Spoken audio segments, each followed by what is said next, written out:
Cut money ও প্রাণনাশের হুমকির অভিযোগে জেলা পরিষদের কর্মাধ্যক্ষ সহ ৩ জন গ্রেপ্তার, আদালতে পেশ বালুরঘাটে।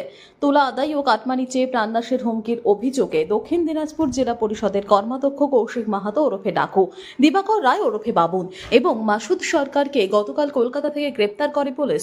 অভিযোগ, কুমারগঞ্জ এলাকায় একটি রাস্তা সংস্কারের টেন্ডারকে কেন্দ্র করে বালুরঘাটের ঠিকাদার সৌম্যব্রতদের কাছে ৫ লক্ষ টাকা কাটমানি দাবি করা হয়েছিল। না না এখান থেকে নাও, ধরো ধরো ধরো।